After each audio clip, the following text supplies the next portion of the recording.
Greetings and salutations, everybody. Welcome to Collider Mailbag, the all-mailbag show here on Collider Video, where all we do is take your mailbag questions. My name is John Campy, as you can see down there. I'm the senior producer over here at Collider Video, and I am so glad you decided to make this Saturday morning a part of your day. Now, Collider Mailbag is kind of more of a laid-back and more relaxed kind of version of what we do Monday through Friday in Movie Talk.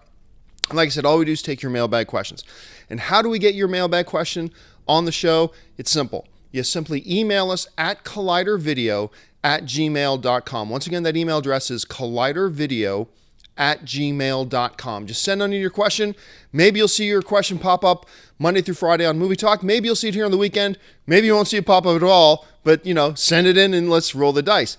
Now, listen, one of the great things about movies and talking about movies and stuff like that is that it provides us a momentary and a brief escape from the real world, whether it's the stresses of our job or the stresses of family or whatever it is. That's the great thing about movies is we, kind of depart and get away and kind of escape from what's going on in the real world. But I wanted to, at least right off the top, just mention that our thoughts, condolences, and well wishes go out to the people in Paris, in France right now, who are having to put up with a lot of bullshit at the moment. And, we just want to shout that out. And by the way, the Red Cross, the International Red Cross, is already doing efforts over there to help bring some relief to the area. If you want to help and donate a little bit, head on over to, ifrc.org. That's www.ifrc.org. And you'll see there where you can make a donation to help the situation that's going over there right now. And I also wanted to point out, too, that as you see every week, my face, if it was possible, gets more and more stupid looking because of all this fuzz on my face. I am participating, as I have in years past, in No Shave November, where, and you're thinking, wait a minute, John, it's already like the middle of November. Did you just start? Nope. This is how slowly my facial hair grows. I grow the facial hair of a 6-year-old boy. And so it's there for everybody to see. So it just adds to the stupidity of how stupid my face looks. But the reason I do it is that whenever you see my stupid looking face and you think, wow, look how stupid his face looks, that reminds you, oh yeah, it's Cancer Awareness Month. This is a great opportunity for you to go and support cancer research, whether it's the American Cancer Society or any number one of the other organizations. So when you see my stupid face, please make it be a reminder to head on over to one of the great causes that support cancer research and make a donation today. Skip going to McDonald's today. Skip going to Chili's or wherever it is you're going to go. Take that $20 you were going to spend and just for one day donate to cancer research. That would be awesome. All right, with all that out of the way, we said this is mailbag, so let's get to your mailbag questions. Here are the mailbag questions we selected today, and we're going to start with our good friend Daniel, who writes, "Hey Collider crew, quick question. Lucasfilm seem to run quite similar to how Marvel do. I mean, they're owned by Disney, obviously. Marvel has Kevin Feige. Lucasfilm has Kathleen Kennedy. Lucas has, in terms of directors, Abrams, Johnston, Lord Miller, and Trevorrow. Marvel has Favreau, Johnston, Branagh, Whedon, Black, Taylor, the Russos, Gunn, Reed, Derrickson. My question is, who does it better?" Well, thanks a lot for the question, Daniel. And, Disney is just killing it right now. I mean, Disney has maybe the 3 best movie studios going right now in Marvel, in Lucasfilm, in Pixar, and that's going to come up a little bit later, as a matter of fact. But anyway, well, first of all, when you say, hey, they're kind of similar. Marvel has Kevin Feige, Lucasfilm has Kathleen Kennedy. Well, every studio has their Kevin Feige. Every studio has their Kathleen Kennedy. It just so happens that, these are 2 of the smartest people in the movie business right now. So they're very lucky that way. And the other thing is, when you mention that, Lucasfilm has Abrams, Lord Miller, Colin Trevorrow, Rian Johnson. When you mention they have, and that Marvel has, James Gunn, they have Kenneth Branagh. It's not like a basketball team. It's not like J.J. Abrams signs with Lucasfilm and now he can only make movies with Lucasfilm. That's not how it works. It's not like, Colin Trevorrow signed a deal with Lucasfilm, therefore he can only make movies with Lucasfilm. It's not like James Gunn signed with Marvel and therefore he can only... No, they don't have him. Tomorrow, James Gunn can sign and go do a movie with Lucasfilm. Tomorrow, James Gunn can sign and go do a movie with Universal. Tomorrow, the Russo brothers can sign and go do a movie with Fox. I mean, they don't have them. So I just want to make sure you're clear that maybe that's not what you meant, but just in case there's any confusion there, it's not like they have a stable of directors and they all work with them, and that's not quite the way it works with those studios. But still, going on to the bigger question, is like these two companies right now are killing it in Marvel and Lucasfilm. Who is doing it better? By default, I'm going to have to say the company that's doing it better right now is... I took a drink there to build the suspense. Marvel. You have to say Marvel. Why? Because so far, the only thing we've seen from Lucasfilm is trailers. Marvel has given us 15 movies, or 14 movies, however many the number is up to right now. Marvel has given us hit after hit after hit after hit. Lucasfilm is poised to crush it. But as of right now, all Lucasfilm has given us are trailers and commercials and promises. That's all they've given us so far. So it's kind of an unfair question to say, who's doing it better? Well, we don't know. Ask me after December 17th, after we've all had a chance to see Star Wars The Force Awakens. But, even then, even if Star Wars The Force Awakens is the greatest film of all time, it's still one movie. The better time to ask this question is maybe after 2018, like after we've had 3 Star Wars films. Once we've seen 3 Star Wars films, then let's ask the question which one of them are doing better. Because, right now, which one of them is doing better? Really, the question is which one of them is doing it at all? And right now, the only one doing it at all is Marvel so far. So let's wait and see what comes out after that. Thanks a lot for the question. All right, let's move on to the next one. And the next one today comes to us from John Henderson, who writes, "Hello, guys. I love the show. Thank you so much. Which movie is worse? Oh, boy. The Star Wars prequels, or Mortal Kombat Annihilation, or The Green Lantern? Your choice." Wow. You had to go right for the bottom of the barrel there, didn't you, Henderson? Okay. So let's... I might surprise you a little bit by what my answer is going to be here. Let's look at this by process of elimination. Okay, first of all, all 3 are terrible. They're all terrible. The Star Wars prequels are terrible. Mortal Kombat Annihilation is terrible. The Green Lantern is bad. Right off the bat, I'm going to eliminate the Green Lantern. Why? Because while the Green Lantern was a failure of a movie, there's no denying it, I thought they did certain things quite well in the Green Lantern. I thought they did certain things right. Overall, when it was all said and done, and you look at the movie as a whole, it's a disappointment and it's a failure, absolutely. But they had potential, and they did certain things right. I still believe Ryan Reynolds was a really good choice to cast as Hal Jordan. It's just that the script was terrible and everything else was bad, all that kind of stuff. But even the people who hate... I found that even the people who hate the Green Lantern the most, they will admit, all the stuff on Oa was pretty damn cool. A lot of the effects were cool. Never mind the poop cloud that was the big villain of the movie. So, we won't even go there with that.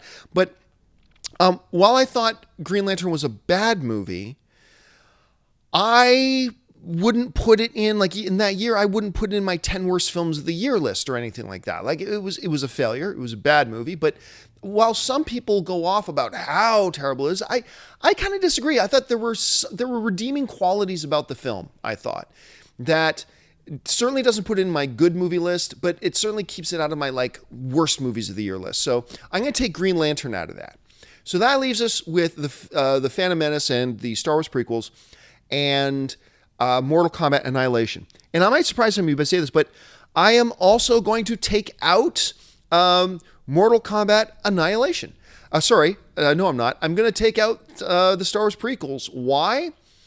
Because while the prequels are bad films, they're just bad. The thing is, they're not amongst the worst films of all time. They're certainly amongst the most disappointing films of all time, but that's only because expectations and hopes for them way up here, right? But they are not the worst films of all time. We just did the commentary. Look for it on our YouTube channel right here. You'll find our Phantom Menace commentary where me, Schnepp, Christian Ellis, and Yeah, me, Schnepp, Christian, and Alice, we all sat down, watched Phantom Menace, and talked all the way through it and just gave commentary through it. It's a lot of fun. But as we point out in that, there are things about the Phantom Menace, for example, that are good. There are good things. Now, at the end of it, much like the Green Lantern, we put all together as a package, terrible movie. But, I thought the pod race was great. I thought Ben Burtt's sound design was wonderful. I thought the visual effects, especially considering this was 1999, they were revolutionary. Nothing short of revolutionary, the visual effects in the Phantom Menace were. And I like Darth Maul, and I like the combat scene with Darth Maul. Now, that's not enough to take a terrible movie and make it an okay movie. It's still a bad movie. It's still a terrible movie. But once again, I wouldn't put it in my worst films of all time list. Like when you hear me talk about the worst films of all time, maybe you'll hear me say the Star Wars prequels when I talk about the biggest disappointments of all time, but it's never in like the worst films of all time because there's, I believe, enough redeeming qualities in those movies that, once again, because it's Star Wars, expectations are really high, so it's a major disappointment, but can't be considered amongst the worst films in history, that sort of thing. So I'm going to take that out of the equation.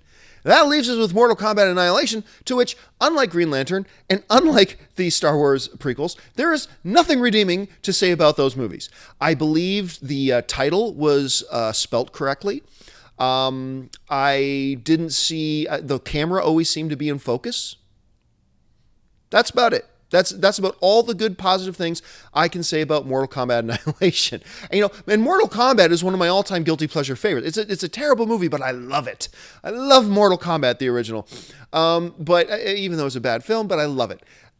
That's not the same situation with Mortal Kombat Annihilation. It's just bad. Not cheesy bad, not goofy bad, not nostalgia, but no, it's just bad. And I can't think of anything at all redeeming to say about it. I mean, maybe you can, and if you have some redeeming stuff to say about it, by all means, jump in the comments. That's just my perception. Who cares what my perception is? If you thought there were redeeming qualities about it, jump in the comments section. Let us know what you thought was kind of redeeming about it. But I think actually by a mile, this is a pretty easy one. If you're going to ask me what's worse, the Star Wars prequels, Mortal Kombat Annihilation, or the Green Lantern, I think that's easy. I think you take the prequels and Green Lantern out of the conversation and you're left with Mortal Kombat Annihilation. Thanks a lot for the question. All right, let's move on to this next one here. And the next one here comes from Michael Arnold. And Michael Arnold writes, in a recent episode, the panel named their favorite romantic comedies. That got me thinking. Though I love me some good romantic comedies, I'm hard-pressed to name more than a handful of movies that I genuinely love. I really enjoy romantic comedies like Harold and Maude, When Harry Met Sally, Love Actually, etc., but it seems to me that for every one of those films, there's 10 clunkers, like anything starring Kate Hudson or Katherine Heigl. Is there any other genre that can produce such gems but mostly turn out dreck? Why is it so hard to make a good romantic comedy? Well, thanks a lot for the question, Michael. Yeah, and I'm one of these guys that I can, for the right romantic comedy, I can really get into it. But when you ask that final part of your question, why is it so hard to make a good romantic comedy? To me, at any rate, the answer is it's hard to make a good movie, period. It's hard to make a good movie, period. Like, when you get 10 motion pictures, the odds are 8 of them aren't going to be that good because it's really hard making a good movie. Sometimes I hear film fans online go, how hard can it be to do a blah, blah, blah movie? Oh my gosh, how can you possibly screw up a blah, blah, blah movie? Easy. Making a good movie that people enjoy is hard. It's amongst the hardest thing ever. That's why we, venerate and we worship guys like Spielberg or Scorsese or Christopher Nolan or, guys like that who have made a career after making great film after great film after great film. That's because it's a near impossible thing to do, especially when you consider the subjectivity of movies. Considering you can make what you think is a fabulous movie, but you could have 40% of the population that hate it. And yet these guys find a way, directors like this, Quentin Tarantino and others, that, film after film, they find a way that everybody enjoys them and buys in them for different reasons and on different levels. Making a good film, forget romantic comedy, is very, very, very tough. Now, I'm going to suggest that I actually don't think that romantic comedies have the worst ratio. As a matter, I personally, I think horror films have the worst ratio. There are some amazing horror films. So what makes amazing horror films, I believe, all that more exceptional is that there are so many horror films. A lot of aspiring directors start with horror because horror is an easy genre to do, insanely difficult to do well. It's a lot like poker. You know, they say poker, you can learn poker in 10 minutes, but it'll take you a lifetime to master. And I think horror films are a lot like that. Super easy genre to do, to cut your teeth on as a director. That's why I see a lot of these amateur filmmakers do horror, because it's a very easy genre to do, but it's also an incredibly hard genre to do well. And that's, I think, one of the reasons why I think, when you find great horror films, they're that much more of a treasure, because I believe the ratio is even more off with that. I mean, but still, dramas, comedies, action. I mean, really, the ratio is not favorable in any of those. I mean, really. Now, you mentioned a couple of films, Harry Met Sally, Love Actually. I would name a few more. Like, I count 40-Year-Old Virgin, a romantic comedy. Forgetting Sarah Marshall is fabulous and fantastic. As Good as It Gets with Jack Nicholson, I think is one of the greats. Pretty Woman, Annie Hall, Sleepless in Seattle, as good, already said, As Good as It Gets. My Best Friend's Wedding with Julia Roberts, one of only 4 movies, or maybe 5 now in history, that ever made me cry.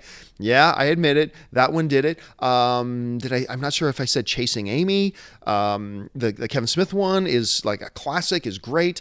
But you even mentioned like Kate Hudson and Katherine Heigl. I gotta tell you, while they've put some bad ones out, absolutely.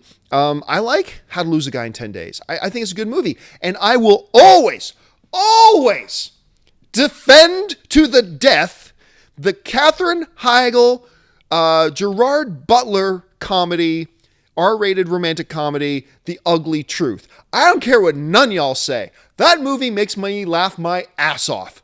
I can watch that movie anytime, anywhere, and it makes me laugh my ass off. I think it's got like a 30% on Rotten Tomatoes or whatever. I think it's got like a 50% fan rating or something. I know a lot of people hate it, and I'm not going to argue people who hate it. I mean, I can understand why people don't like that film. Trust me, I do. I'm not going to tell you should like it. All I can speak for is my personal experience, which when I watch Gerard Butler and Katherine Heigl, and then Katherine Heigl's put out nothing but dreck other than that. But give credit where credit's due. When I watch The Ugly Truth, I laugh my ass off. I think it's a really funny film. So, yeah, go Katherine Heigl romantic comedies. You'll never hear me say that again. So, yeah, before I get to the next question, take a drink. So, anyway, let's get to the next question today. Thanks a lot for the question, man. And the next question today comes to us from Bosco Borjanovic, who writes, "Love your show. Thank you so much. I'm sure you remember the movie Amadeus from 1984. The movie received 8 Academy Awards, and I was wondering why more movie makers never got inspired by other geniuses like Albert Einstein, Leonardo da Vinci, Johann Sebastian Bach, and many others. Thanks." Well, I mean, first of all, your Amadeus is probably a film that is critically or horribly under-discussed. We'll talk a lot about great films from the 80s and 90s, and Amadeus is, now that I think about it, is probably a film that doesn't get a lot of mention and doesn't get a lot of love. And that movie is outstanding. I mean, that's a great movie. But I would say that, to say that there haven't been movies about geniuses, that's not true. There have been movies about geniuses like real-life geniuses, that have gotten a lot of attention for good reasons or bad reasons or whatever. A Beautiful Mind with Russell Crowe playing John Nash. I believe his name is John Forbes Nash was the name that Russell Crowe played in that. You recently had The Imitation Game with that got Benedict Cumberbatch a Best Actor nomination, I believe, playing Alan Turing. You most recently, we just had Eddie Redmayne win the Academy Award for playing Stephen Hawking in The Theory of Everything. So there have definitely just recently been movies about real life geniuses and things like that, and rightfully so. A big Hollywood motion picture of Albert Einstein, a big Hollywood motion picture by Johann Sebastian Bach. The thing is, I don't know a lot about the life of Albert Einstein. I don't know a lot about the life and the story of Johann Sebastian Bach. But remember, you can't just take, if you're going to make a motion picture, you can't just take who was a great person. Because not only do you want to take a movie about a great person, but they have to have a story that there's enough happening in their life story that makes a compelling movie to watch on screen. Stephen Hawking was an obvious one. There's big drama, obviously, in his life. There was obviously big drama in the life of Alan Turing, big drama in the life of John Forbes Nash, all that kind of stuff, and Amadeus. So I don't know enough. Like, for all I know, Albert Einstein was just smart kid, maybe, not considered that smart when he's young, grew up super genius, came up with all this stuff, and we celebrate him, rightfully so. But that doesn't necessarily mean there's a story in his life that makes a compelling movie. I mean, I don't know. Like I said, he might have the most compelling story in history. I just don't know the life of Albert Einstein, nor Johann Sebastian Bach, or some of the other guys you might have mentioned. So number one, there have been, even just recently, movies about great geniuses in history. And number two, you can't just find a great genius or a great artist or whatever in history and naturally assume that there's a great story to tell there. It might not necessarily be the case. So you got to take it by each case on itself. If you're somebody who knows a lot about the life of Bach or Einstein or things like that, by all means, jump in the comment section and let me know your thoughts on that. All right, let's move on to the next question. And the next question today comes from us from Layla Ujali, who writes, "Hi, Collider crew. Thanks so much for all the great content." Well, thank you so much. My question is about whitewashing in Hollywood. Seeing the cast of 2 white leads for Death Note and an adaptation of a Japanese manga, and the predominantly white cast of Gods of Egypt is pretty disappointing. I know the actors cast in these roles must be talented, but in my opinion, whitewashing detracts from the authenticity of the film. Is it too much to ask that Egyptian gods look somewhat Egyptian? How many flops like Exodus will it take for studio execs to start casting people of color in roles that ask for people of color? Well, thanks a lot for the question. Now, let me just tell you up front, because this is a human thing to do, all right? I find this is a politically charged question. This isn't just a movie and art question. This is a politically charged question. And I've never dodged it, and I won't dodge it now. But what I find generally, I'm just warning a lot of you advance, you're going to get mad at me. I'm just letting you know in advance, you're going to get mad at me. But I'd rather you get mad at me for what I think than pretend to think something that I don't actually think and be disingenuous with you. So there you go. I find when people ask me movie questions that are really politically charged questions, what they're actually looking for me to do is tell them the answer they already think, or say they want me to say what they already think, and I just can't do that. Now, my answer to any politically charged question is never me telling you what I think you should think. All right. So I have an opinion about all this whitewashing stuff. I've touched on some of it before in one dimension, but we're going to go into some different dimensions here. I'm certainly not telling you what you should think, but you asked me the question, and so I'm going to tell you what I think based on my experience and why I think it, and then it's up for you to decide what your opinion is, and hopefully maybe my opinion changes your opinion, or maybe my opinion helps you sharpen your opinion that's different than mine. So, I mean, that's the idea of all that kind of stuff. First of all, there is no doubt that in Hollywood, there has been a history of whitewashing. There is a history of whitewashing. Some of the most... recently there was one of the most, I think, obscene ones. Nobody will talk about it because nobody went to go see the movie. But that recent Cameron Crowe movie, Aloha, with Bradley Cooper and Emma Stone. Okay, let me preface this by saying this, okay? You may have a problem with this, but I'm just letting you know I don't. I have no problem with taking source material that might have people of different ethnicities in it. And then when you take that source material and you bought the rights to it and now they're yours, and you want your movie for that character that in the source material may have been from Brazil, but I'm going to make that person Chinese, or I'm going to make that person white. All right. And now, instead of Escobar, I don't know Brazilian names, so I'm pulling one out of my hat, okay? Instead of having Escobar as a character that does this, and this, you've now made that character a character named Richard, who does this, and this, and he's a white character now. I have no problem with that. I just don't. There are a lot of examples in Asian cinema. I mean, it's not the norm. I'm not saying that, but a lot of times Asian cinema buy Western scripts and then make Asian versions of it. Even though the script was originally written with white people in it, they make Asian versions. It just makes sense because that's their culture, that's their context, and that's what's going to be most successful for them. Makes sense. I have no problem on the flip side of that, where you take a piece of source material, and in the source material, it's got that character's one ethnicity, and you decide to change that ethnicity, and instead of one name, that guy's name is Bobby, and he's a white dude. I have no problem with that. What I do have a problem with, okay, and this is where kind of this thing comes up, where I get into the Emma Stone and Aloha thing. What I do have a problem with is when you don't change what that character is supposed to be and cast somebody as a different ethnicity in it, i.e. Emma Stone. Emma Stone's character in Aloha is supposed to be half Chinese, half Hawaiian, half Samoan. There ain't nothing Chinese or Hawaiian about Emma Stone. I mean, look, I would have been cool with it if you just said the Emma Stone character is supposed to be a girl named Barbara from Baltimore. And, okay, fine. And she's stationed in Hawaii. Okay, I would have had no problem with that. But you telling me, I'm watching your movie and you're telling me that, oh, this character, this white as the purest driven Nordic snow actress, Emma Stone, who I love, by the way. I love Emma Stone. You're telling me in this movie, that girl is half Chinese, half Hawaiian. Really? Really?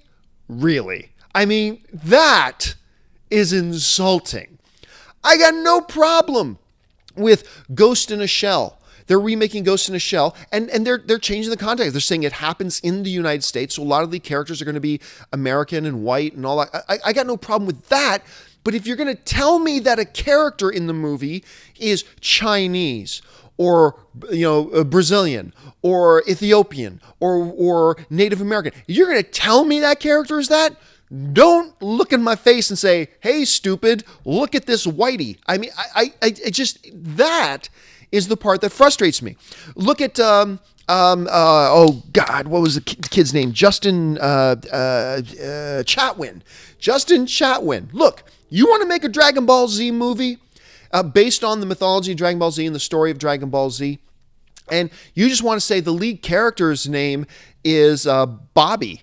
The lead character's name is Bobby from Buffalo. Bobby from Buffalo. And he's your lead character. Look, you want to do that? I still think it's a dumb idea, but okay, I don't have a problem with it. But you cast a good Canadian kid, Justin Chatwin, as Goku. Come on. I mean, just come on. Just go back a few more years. You made a movie called Prince of Persia. So you're telling me that whoever this actor is, he is the Prince of Persia. He's Persian. What'd they do? They went and got that Swedish dude, Jake Gyllenhaal, he's American, but he has Swedish ancestry, right? You're telling me that is the Prince of Persia. And like, what? One of the worst, though. One of the worst in history. And this is up for debate. Different people will say which was the worst situation, but one of the worst I've ever seen was the great John Wayne in the movie The Conqueror, where John Wayne played Genghis Khan. What? Yes, you heard that right. John Wayne, caked in makeup, played Genghis Khan. I mean, so it is safe to say that there is a history of whitewashing in Hollywood. I don't mind it. Like I said before, I don't mind it when you're taking the character that's in the script or in that original book or in that original comic or whatever, and you're saying that that character now is supposed to be this white dude from Indianapolis. He's supposed to be this black dude from New York. He's supposed to be this Hispanic. And you're changing the race of him, and you're saying now in my movie, maybe in the source material is this, but in my movie he is this, and then you present it as that. I got no problem with that. But don't put Emma Stone in a movie and tell me to my face, hey, look at her. She's Chinese and Hawaiian. No, she's not. I know she's not. Why are you telling me this? Like, that's kind of ridiculous. Now, at the same time, even if you just look at comic book movies, okay, even if you just look at comic book movies, I'm just saying that I have no problem with changing race. I have no problem with that, because to me, the race of a character doesn't matter. Unless it's a real life story of, Martin Luther King. I think being a black gentleman is kind of like core essential element to who Martin Luther King is. So unless you're changing that, I have a problem. But, in fiction or whatever, I don't have a problem. I don't care if you take a white character and make them black. I don't care if you take a black character and make them white. Generally speaking, I don't care. There are exceptions. But, just look at comic book movies. I can think of probably about 8 off the top of my head where a white character in the source material was then portrayed as a black character. Wayans as Ripcord in G.I. Joe. Who played Harvey Dent? A white character in the Batman comics. Who was the first one to play Harvey Dent in a Batman movie? Billy D. Williams, which I thought was awesome.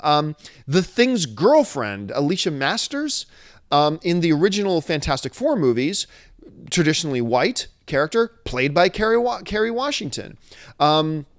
We had Jamie Foxx recently play Electro, traditionally white character, played by that. Kingpin in the Ben Affleck Daredevil, traditionally a white character, played by the great Michael Clark Duncan. Perry White in Man of Steel, traditionally a white character, played by the great Morpheus, Lawrence Fishburne.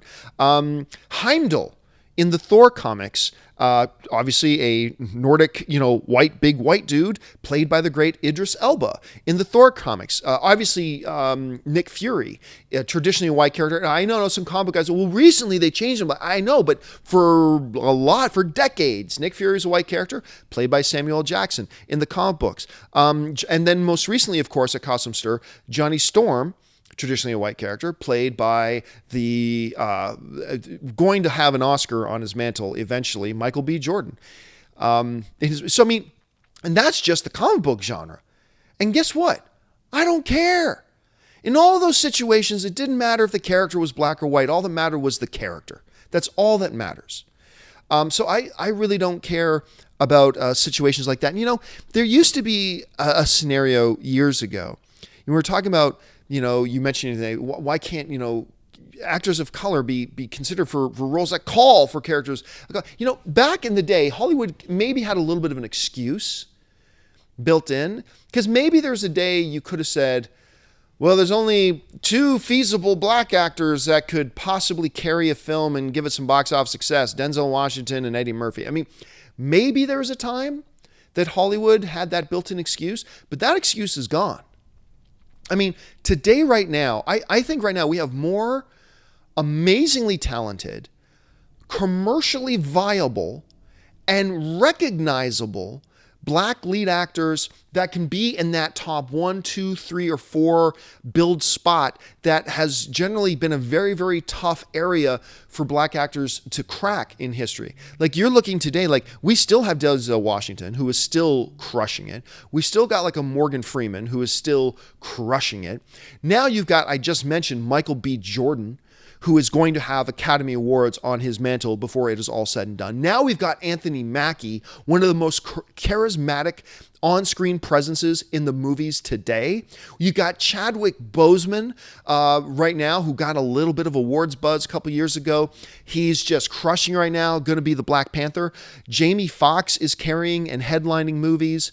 Will Smith is, for a long time, Will Smith, the biggest box office draw in the world, and he is still a draw, not like the big. One of my favorite actors in the world today, Don Cheadle, my most underrated actor in the world world today probably should have won the Academy Award last year for Best Actor. I've been talking about Chiwetel Ejiofor for years. Then then two of the biggest stars in the movie, two guys who got a movie coming out together. Kevin Hart is cranking out movie after movie and making money, and that makes money and money and money. So you got Kevin Hart right now. You got Dwayne "The Rock" Johnson, who, by the way, did you know Dwayne "The Rock" Johnson has his Canadian citizenship? Just wanted to throw that in there.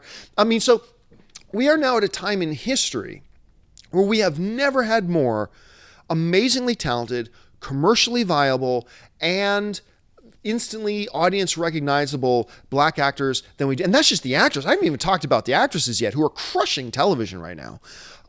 So it's a changing world. Hollywood is running out of excuses. And I think that's why more and more now you're seeing more and more of these amazingly talented black actors pop up in those 1, 2, and 3, and sometimes 4 build spots in these big major films. And I think that's a trend that's only going to continue growing. Now, when you get back into the question about, you asked about a couple specific movies, Death Note being cast by 2 white characters. Again, I don't care that in the original source material, it's Asian characters. I don't care. If your movie is telling me they're supposed to be white characters, then I'm cool with that. I have no problem.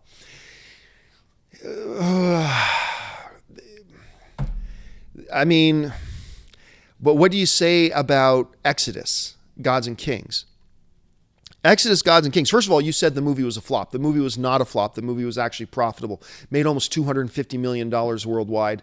It was a profitable movie. It was not a flop in the least. It made money. And that is one of these situations I was just talking about. You're telling me that Christian Bale is Egyptian? He's Middle Eastern? He's what? You're telling me that all these white actors, you're telling me Sigourney Weaver is Egyptian? You're telling me that Joel Edgerton, who I love, is Pharaoh? That's a stretch. But then you still have to take into consideration this whole thing that nobody thinks that business decisions is a good excuse. And I will always argue that it is. Exodus, Gods and Kings was a profitable movie by that much. If it didn't have the star power, now I'm just trying to be objective about this, all right? If it did not have the star power and the drawing power of a Christian Bale, of a Joel Edgerton, of Sir Ben Kingsley, who's the guy who's just in Breaking Bad? I'm forgetting the younger guy's name from Breaking Bad. But anyway, if you didn't have the star power and the draw power of those major names, especially Christian Bale, that movie would have gone from this much being profitable to probably this much being a money loss. And so you have to, in some cases, you have to cut, I believe, studios a little bit of slack, because their first mission is not to be the moral police of America. Their first mission is not to be the moral guide of America. It is a business, and they make decisions sometimes that are business decisions. Now, like I said, that excuse is running out, because we are getting more and more ethnically diverse, great actors and actresses who transcend the recognizable, great talent, commercially viable. So that excuse is running out. We need to see more Asian actors getting these breaks. We need to see more Latino actors getting these breaks. We need to see more of that. But we are heading in the right direction. I feel good as a film fan to say, I believe we're heading in the right direction. Are we as far as where we need to be yet? No. But because we're still getting movies like Aloha, and we're still getting movies like that happening. I mean, the one big example to me, I've brought this up, like Johnny Depp playing Tonto is one I will never forgive. I mean, I don't mind Johnny Depp for taking the role. He's an actor. He got offered a role, got offered a big paycheck. You would have taken the role. I would have taken the role. I don't blame him. But I do blame Disney. I blame... it's not Schumacher. I'm forgetting the name of his producer who works with him on those things. But Bruckheimer, Jerry Bruckheimer. I'm blaming Bruckheimer. Like, you had the most iconic Native American character ever in history on the big screen or the small screen. There will probably never be a more iconic and important character on the big screen or small screen, that is Native American than Tonto and what he represents. and you got the most pasty white dude you possibly could and say, this guy's Native American, this girl's Chinese and Hawaiian, this dude's Genghis Khan. I mean, this bullshit is still happening in Hollywood, and it needs to stop. They absolutely, especially need to stop that. But like I said, I believe we are heading in the right direction. I believe that, like all the stars I just mentioned, you couldn't have rambled off a list like that of stars who are recognizable, bankable, great talent, all that kind of stuff. Like 15 years ago, you couldn't have done it, and now you can. We're heading in the right direction. I cut the studios some slack when they take characters in the source material and change their race for the screen and tell us this is supposed to be a white character. I cut them some slack for that. I also cut them a little bit of slack for business decisions with what makes business sense. But you're right. Overall, it is still an issue. It's an issue that's got to be, it is being addressed, but it needs to continue to be addressed. And I believe 5 years from now, the situation is going to be better than it is today. And I believe 5 years after that, it's going to be better than it is then. So I think we are heading in the right direction. Once again, this is a politically charged discussion. I am not telling you what you should think. I am simply telling you, because I was asked, what I think and why I think it. You can disagree with my conclusions or my reasoning. That's totally cool. That's what conversation and debate is for. I'm just simply saying that's where I'm personally coming from.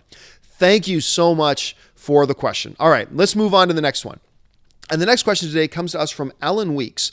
And Alan Weeks writes, I recently saw The Intern and thought the movie and De Niro's performance was a pleasant surprise. You know what? I did too. I kind of like that movie with De Niro and Anne Hathaway. Anyway, it seemed like he didn't mail in this movie.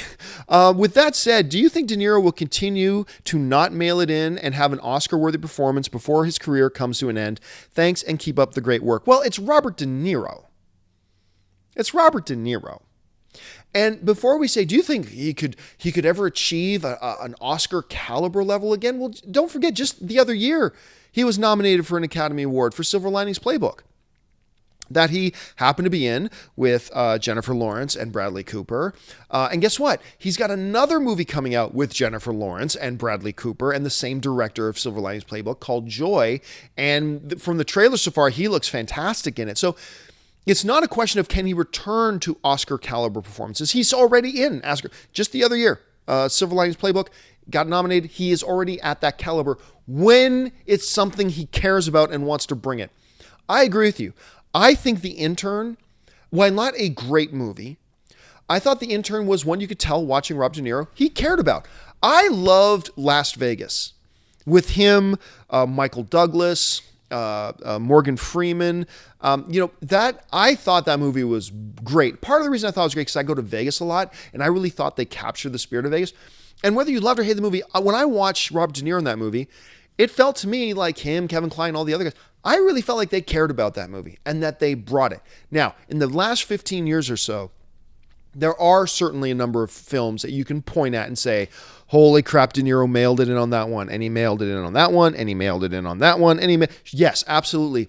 But I believe we've seen him have a return to form lately, and it's not, and once again, I don't think it's a situation of can he get back to that Oscar caliber level?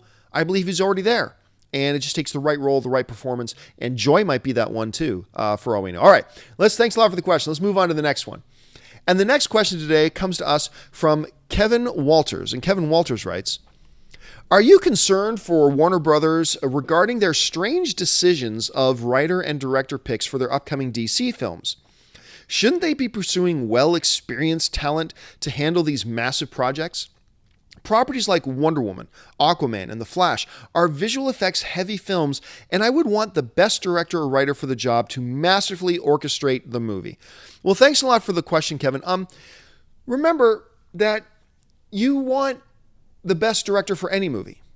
You want the best writer for any movie. And I think that's important.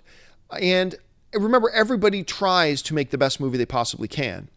But also remember this too, just because a director hasn't worked with a visual effects heavy movie before, that's not what's important. Remember, we had Kevin Feige in studio with us, head of Marvel. And I asked him, you saw this video, if you haven't, you can look it up. I asked him, James Gunn has done really small films, Slither, for example, Super was one he did, like these very small, tiny, low budget films. And I said, what made you think that he was the right guy to direct Guardians of the Galaxy? because he had no experience on that level of a film. I mean, lots of directing experience, but not on that level, those types of huge budget, special effects heavy. And Kevin Feige looked at me and said, because a good storyteller is a good storyteller. A guy, if he knows how to tell a good story, he knows how to tell a good story. Look, the director has an army of people around them with different specialties to look after things. Like even George Lucas, one of the things you cannot fault the prequels for is how groundbreaking and revolutionary the visual effects were. But that wasn't George Lucas making the visual effects. He had John Knoll, all right, making those visual effects with him. James Gunn had super experienced and seasoned visual effects artists and visual effects supervisors to handle all things. James Gunn just simply said how he wants to tell a story and what he wants to have happen. Then he lets the visual effects guys come up with how they're going to make it happen. And the same thing's going to happen. Now, I'm sure probably the question this is really surrounding is Wonder Woman. Because, not too long ago it was announced that Patty Jenkins was going to direct Wonder Woman. And she's got a bunch of television experience. And once again, a good storyteller is a good storyteller. But if you really just want movie experience, well, don't forget, what do I say is the most important thing that a director does on a movie? Bring out the best performance in the actors. That's the first job, I believe, of the director. And what did Patty Jenkins do? In 2003, she directed Charlize Theron to her Academy Award win. That's what Patty Jenkins did as a director. She got Charlize Theron an Academy Award for Best Performance. The most important role of the director is get that performance out of the best possible performance out of the actor, and that's what Patty Jenkins did. So I believe Wonder Woman, in terms of a director and a storyteller, is in very good hands. And what kind of performance she can get out of her performers, I believe it's in good hands. At the same time, they have a guy by the name of Jason Fuchs writing the film. And Jason Fuchs has to his writing credits Ice Age Continental Drift and the recently horrible movie Pan. That one gives me less optimism. That one gives me a little bit more sense of trepidation, I have to admit. I'm not really worried about their director choice. And to be honest with you, I'm not really worried about any of Marvel's or DC's director's choices. Have any of them been big inspired choices? No, but I think if you really look at the directors they're picking, there is some valuable stuff there. And there is some credible stuff on those resumes. I'm a little iffy on the writer of Wonder Woman, gotta admit. But let's sit back and see how it turns out. Let's give him the benefit of the doubt for now. All right. We've got last question of the day. And the final question today comes from Luis Suarez, who writes, "Hey guys, greetings from Colombia. I've been following you for almost a year and I love your shows." Well, thank you so much, Luis.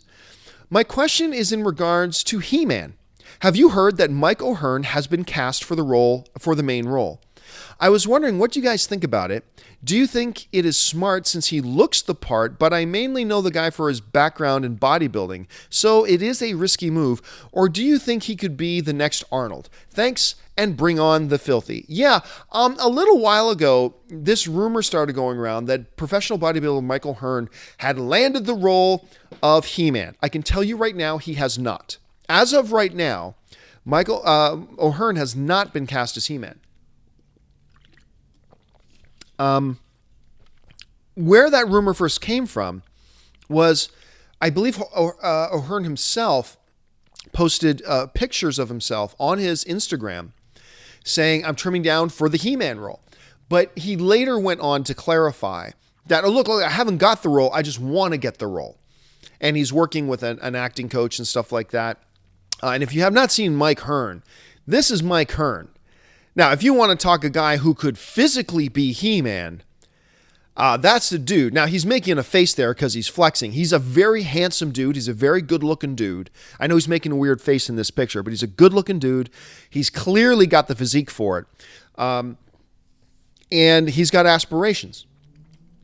I think it would be the height of stupidity to take a guy with no motion picture experience just because he's this past year or the past 6 months went and got an actor to help him with some acting chops and give him the lead role in a movie. Who gives a flying F about if he looks right? You can make anybody look right. And he looks spectacular. And I'm not poo-pooing on O'Hearn's aspirations to act, But you don't come out of the gate with carrying a new franchise on your shoulders when you can't act worth a lick. You've never done it. There are people out there with great physiques who have dedicated their lives to the art of acting. They didn't just get a buddy 3 or 4 months ago, hey, come give me some pointers on how to act. No, they've dedicated their lives since they were like 12, 13, 14, 15, whatever. They've been doing it for 10, 20 years. Have played small roles in films and then mediocre roles in films and a little bit bigger, and they've built that up. I think it would be the height of stupidity to take a guy who's a bodybuilder and you say, oh, you have big muscles. Here, you take the lead role and carry this franchise. Stupid. Absolutely stupid. I applaud O'Hearn for his aspirations to act, but go try to get a role in He-Man as maybe one of the Eternia guards. Castle Grayskull's guards or something. Go get a 10th or 15th build role in the movie. Get a few roles like that before saying, I'm going to go be He-Man because I have big muscles. It's dumb. And as far as acting, could he be the next Arnold? I don't think we're ever going to have another Arnold. Why? Because the movie-going audience today is a little bit more sophisticated. And I think if Arnold broke onto the scene today, we'd never heard of Arnold Schwarzenegger, and he just burst onto the scene today, this guy who at the time, remember when he burst on the scene, could barely speak English, all that kind of, he was just big and muscular and a very funny, likable guy, but just big and muscular, did not have sometimes they voiced him over, all that kind of stuff, that he wouldn't become a breakout star today. Today it wouldn't happen. Your best version of an Arnold breaking out today is Dwayne "The Rock" Johnson, who, didn't have a world of talent, started off in this B-level movie as Scorpion King, but what Dwayne Johnson had was he was better than Arnold from day one in terms of how well he could act, but he compensated that with the biggest ball of charisma in the world. He's simply the most likable, the most charismatic, the most electrifying man in entertainment business today. That's just what he is. So he was able to bring that. That is your today's version of Arnold. I don't think that what happened to Arnold in the 70s and 80s could happen again today as a guy with no talent, never did anything like that, just had big muscles and a nice personality. The Rock transcended that. He did something a little bit different. He's developed into a great actor, but as great as Mike looks, I would absolutely not want him to get the role in He-Man because a lot of us have been wanting a He-Man movie. And we haven't been waiting this long just to get a dude who's not even an actor to get the lead role and give us an embarrassing film. That's just my opinion. That's just the way I personally see it. All right, folks. Well, that will do it for me for this installment of Collider Mailbag. This was a long one. Sorry about that. Thank you so much for joining me. Listen, once again, don't forget, the stupid-looking face. It is November. It is No Shave November. Some guys like McCougar are doing Movember, where it's just the mustache. I'm doing No Shave November. Whatever the reason is, think about it. Stop for a second. Go and donate, even if it's $5, $10, whatever. Every bit helps. Go and donate to cancer research today. Very few things you can do that's better for and with your money. Don't forget all the great stuff we got going on over here at Collider. Make sure, please, subscribe to our Collider Video YouTube channel. It'll keep you up to date on all the great stuff we got going and all the great stuff we got coming up. I can't wait to tell you guys about some announcements we have coming here pretty soon. So that'll do it for me, guys. My name is John Campia for Collider Video, and until next time, bye-bye.